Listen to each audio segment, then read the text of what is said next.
Welcome back, team. This is week 3 of the 6-week nutritional program that you are selling to people as a PT. So let's look at week 3. Let's look at proteins. Before we start, team, remember that all of the information that I need you to follow is in the links provided. If you are not following the links by now, go back to the previous videos and start again. This is week 3 of 6 or 7 videos we're going to make, so make sure you're following it along, because each week builds upon the next, so try your best not to jump ahead. Read those documents, team. Make sure that you are read up to snuff as we're discussing, so you can follow along with me through the checklist. Otherwise, you might find yourself getting a bit lost. Now, step 1 of week 3, we're looking at proteins, we're looking at motivation, and we're looking at my favorite thing ever, the good, better, best. So, step 1 is check-in. Remember, we're going to weigh our clients in just like we did last week, and we're going to take whatever measurement that they value. So if that was a thing that's losing weight or thing that's putting on muscle, we are going to measure it. That's how we start every single week off, okay? That's to encourage people to come a bit earlier, because some people like to, and we can start those measurement processes off straight away. So make sure you're always doing that, team. That's going to be an ongoing process, which is great. It makes life easy because it's consistent. Check in.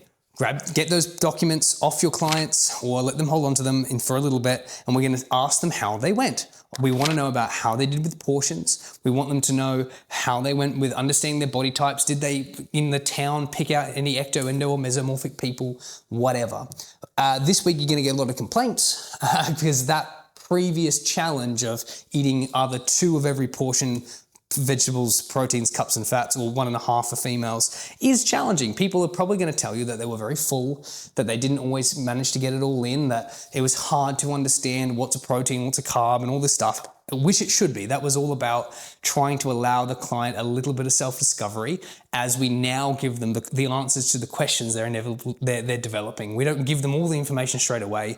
Otherwise, it'd just be too much. We let them kind of run into these problems themselves, which now, as the weeks progress, we answer.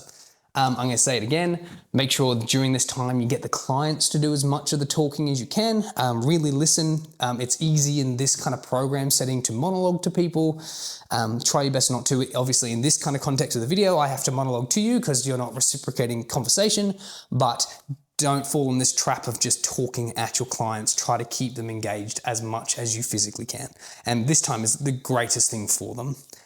If they're running into issues, so by now you will start seeing if they're having issues with steps or with water, this is where we start implementing strategies to try to improve those things gradually over time. In the other videos I mentioned, introducing 200 to 500 extra steps a week, ongoing for our clients for steps, and maybe introducing an extra 100 milliliters of water a week for clients who are having issues with water. Not every client are going to have issues with these things. There'll be different things throughout the program each clients have issues with, but water and steps are the ones I harp on the most because they are the ones that are going to make the most change, because more water equals better fat loss and more steps equals more calories. So we love to see these things improve. So keep track of those. Again, address anything that needs to be addressed and provide basic solutions as you go. If in doubt, look at the scripts I provided for you. They will have all the answers that you're looking for. Let your clients talk about anything good and anything bad they discussed. And remember, just like last week, try to keep your questions open-ended. Don't give them a yes or no answer. So don't say something like, did you have a good day? Yes or no kind of thing. So yes, that would, if they say, how was your day? They're going to give you a generic response. So let's say, did you find, if you said, for example, did you find last week hard? They're going to say yes or no. That's not allowing them to elaborate. So you say, hey, tell me one thing that went well for you this week and one thing that was hard. That's inviting conversation. So if your client wants to talk or wants cueing, that's how you would do it. You ask open-ended questions. So that's a skill set I would suggest you develop throughout this program. Step 2, let's look at proteins. Proteins are most people's favorite because all the guys who want to do bodybuilding love proteins. I want to keep it simple. We're going to look at the facts first. Fact 1, proteins are responsible for more than just muscle gain. They make up lots of the cells of the body. So your enzymes inside your body are made up of proteins. When we turn over brain cells, that's a part of protein's role. Muscle tissue, yes, that's protein. Building and repairing is all about protein. Protein is incredibly important. It's not just the thing that makes bodybuilders massive. It's really important for the actual continuation of healing within our body.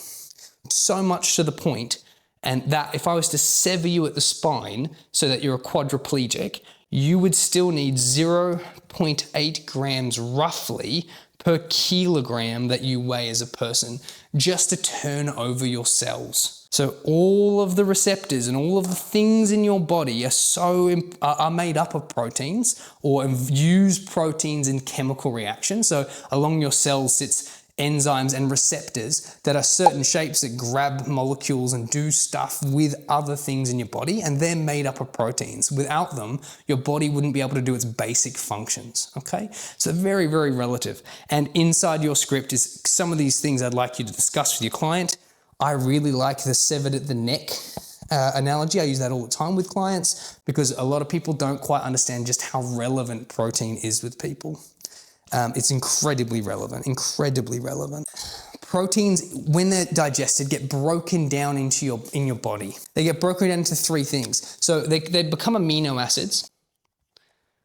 You don't necessarily need to tell your clients this. I like to because it gives you some validity, and some clients like a little bit more of a detailed understanding, and this is a very brief breakdown of some of the stuff our body does with proteins. So they get broken down into amino acids, and we have three types. We have essential, semi-essential, and non-essential amino acids.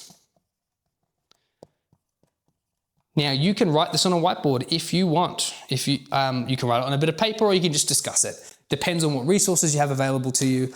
I'm a big whiteboard fan because I find that my clients like visual things. But very simply, when we break down proteins into essential, semi-essential, and non-essential, essential means that we must ingest them. We have to have them, and we have to get them from external sources because we ourselves don't make them.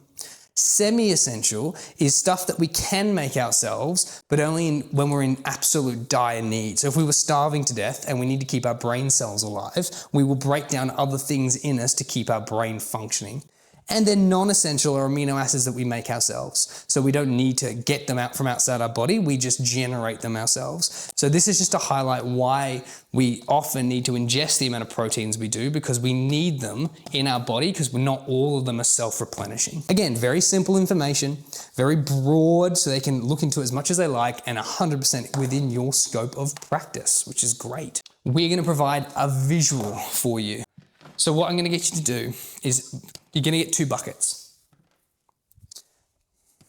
Inside your document, it goes into a bit more detail about what I want you to talk to about your clients about. But in this context, a visual that I really like is I have two buckets, and one of them has a hole in them, okay? This bucket's only to catch the water, so you don't necessarily need it, but you can just do it outside, it doesn't matter. But very broadly, I'm going to tell clients that protein works like a bucket with a hole in it.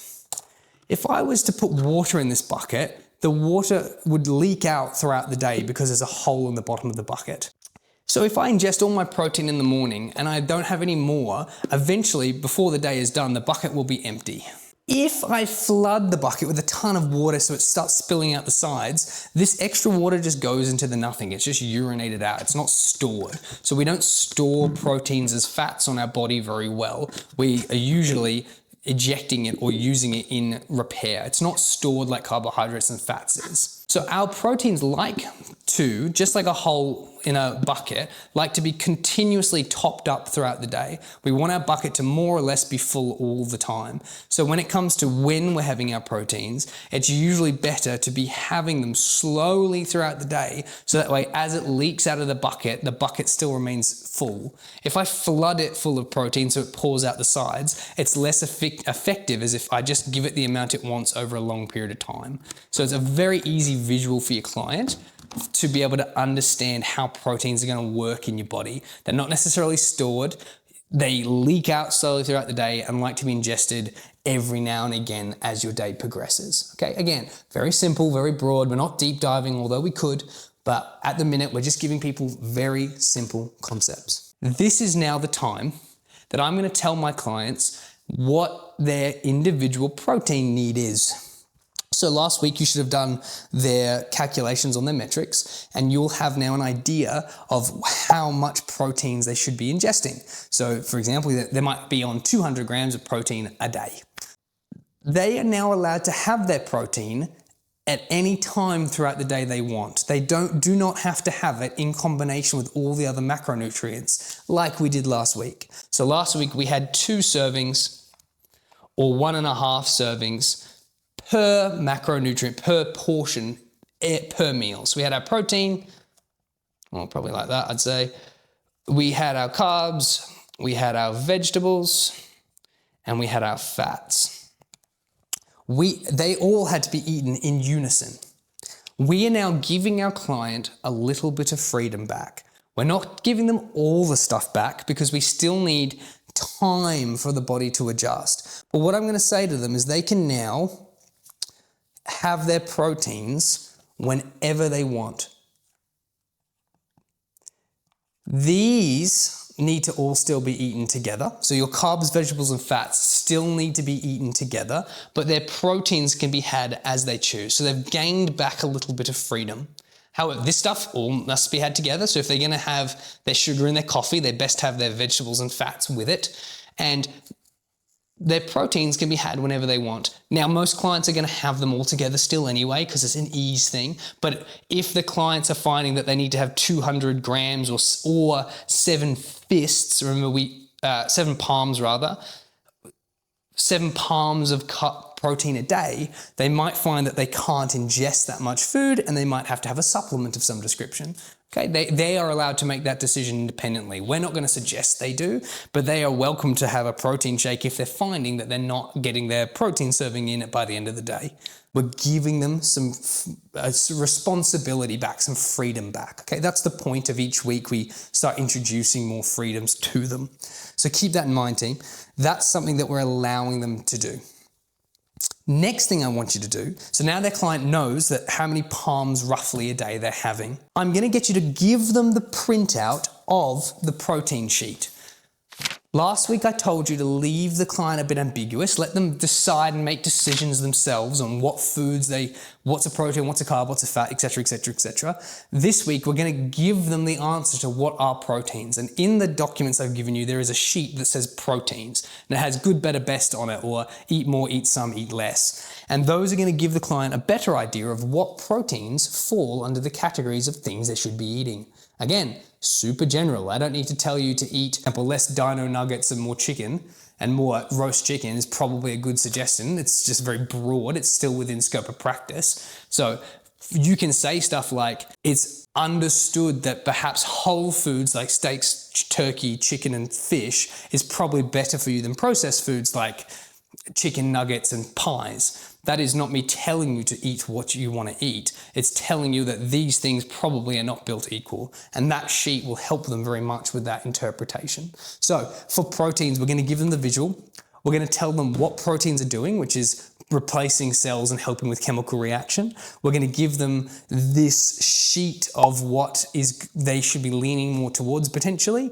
And we're going to give them the portions they need to have this week for proteins specifically. Very broad. We're trying to keep this short and sharp. The document will have more information. Do read it. It's going to help you. We're now going to do our interactive bit of the session, which we love. We're going to do our good, better, best, which is my personal favorite part of this program. I love this thing.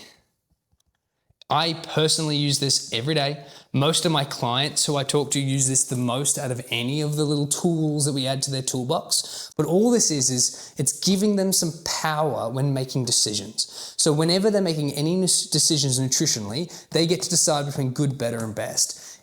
From our point of view, it functionally means great, okay, and shit. But we never use negative language in nutrition because everything needs context. A Mars bar might not be good for a weight loss client, but is particularly good for a diabetic. So these are things that we need to consider, or particularly good for an athlete if they need those calories. So we never use negative language, so we use good, better, best instead. And what we're going to do is we're going to pitch the client a situation. The situation I've used in your dossier is you rock up to a service station and it's dinner time, you're miles away from anything, and you get to choose between McDonald's, KFC, and Subway for your meal, for your dinner. You must eat because you're at a calorie. You need to hit your calories for the day. So you must make a decision here. Okay, so our good decision, so our shit decision, is probably McDonald's. It's probably, of those three, the least good option. Our better option, so our medium option, is probably KFC. At least it's chicken. It's probably more of a protein source than McDonald's is potentially. And then Subway's probably our best because we can decide what's going on it. We can decide how many vegetables are going or salads are going with our foods. So that's our good, better, best in that situation. You can then break this down further that if we did for some reason have to have McDonald's, again, an option I give you inside of the document is, do I A, have a double cheeseburger with a large Coke and chips? Do I have a, deep fried chicken burger with a Diet Coke? Okay. Or do I have the chicken wrap with a water? So even within a decision that we don't necessarily have control over, like a McDonald's, we can still make our good, better, best choice. So we're never without option. I don't want clients to ever feel hopeless in nutrition. We always get this chance to make a good, better, best decision. We're going to make a decision that's either going to push us towards our goal or it's going to push us away from our goal. That's all it is. Okay, we're giving clients power back. So an activity I want you to do is you're going to write good, better, best on the whiteboard or on a bit of paper or whatever. And if you're in a big group class, you can get clients to shout out options, or you can write down some options with your clients, something that they might commonly run into, like dinner out with the kids or eating at your parents' house or going out for a social event, and try to either get the group or work with the client to figure out what would be some of your good, better, best options. And then that might take you a little bit of time just to troubleshoot with your clients. Think about if it's a group setting, you don't have to eat everything the group is. You don't have to drink with them. You can still have soda water instead of beer. You can not have as big a portions. You can serve yourself. You are not subscribed and limited to what the group is doing. You are independent, and we're giving the client the power to say no and adjust. Not just say, no, I'm not having it. It's about choosing the best option in the moment, okay? Very powerful. I heavily suggest you use it. Step 4, motivation. We're not going to spend a whole lot of time here because your proteins, your catch up, and your good, better, best is probably going to absorb a lot of time. So all I need you to do is try to get the clients to focus on something that motivates them and get them to write it on the sheet of paper. Some clients can really deep dive on this, so it can absorb a lot of time, and some clients don't want to talk about it at all. Like, for example, some clients will have parents who have passed away due to obesity issues, or they've had family members or friends who've died, or it's hereditary, or not hereditary, but they've had issues within their family have caused this long ongoing issues with size. So we don't really want to pry in things that aren't our business. We are not therapists. That is out of our scope. But the client can write down whatever they want. Okay, it might just be look better naked, look good naked, look these kind of things, or feel good in my clothes. Like whatever it is, it just has to be the thing they can refer back to when they're starting to run into the troubled seasons where they're feeling less motivated, which will come most of the time. Nutrition works like bell curves, and our goal is to cut them short from dropping off and bring them back tall as they go. So expect drop-offs, that's okay. But just the trick is to make sure they start again higher than they were when they stopped. So they're always progressing up, although they're having little troughs. So with the motivation, get them to write it down, give them a moment to think about it. And very similar to their goal, it has to be quick, short, and sharp so you can explain it in a sentence. Feel better naked. Move well for my kids, not be like my parents. These kind of things are really relevant. Short, sharp, to the point is what we're looking for. Before they go, you must make sure you've collected their sheets. Remember, those are legal documents. We have to store them. Storing them is important. We store them for anywhere between 5 and 7 years, depending on what we're doing. We must make sure that we've measured them up. We've taken their weights and we've done their tape measures. Remember, that's something that keeps them accountable. It keeps you accountable, and it reminds them why they're here ongoing. Plus, we get to see if they're progressing. We must make sure they understand what their protein requirements are this week. We must give them their document, their protein document, so they can see what's going to be their best options for them. We have to make sure they understand their good, better, best. And if for whatever reason there are payments that still need to be taken, please get those done. Hopefully we sorted that out week 1, week 2, but if there's some reason we still need to take payments or cash or whatever it is, get that sorted. Do not let people not pay you. Do not let people leave without paying you. This is a skill set you need. You must be able to ask for money in this industry because people will take advantage of you. Step 6, prepare for next week. Moving forward, all these weeks are going to feel very similar, which is by design. They are stepped the way they are for ease sake for you to understand. But it's only going to be made easier if you understand what the context you're about to teach is. Firstly, I need to make sure I know what kind of serving sizes, particularly next week is carbohydrates, and people love carbohydrates. So we have to make sure you understand the serving size your client's about to have, and you know the content that's coming, okay? So make sure you've read up so you're not gonna get shocked by the stuff next week. There may be documents you want to print off. There may be, for example, props you like to use. Like for this week we used buckets. Next week you might use vegetables or carbohydrate examples, who knows? But reading up on that content will give you the inside goss of what's coming. Well done, relax, take a breath. You're doing awesome, tracking through. Hopefully you're making some money. Now let's look at week 4. I'll see you next week. Prepare yourself for that.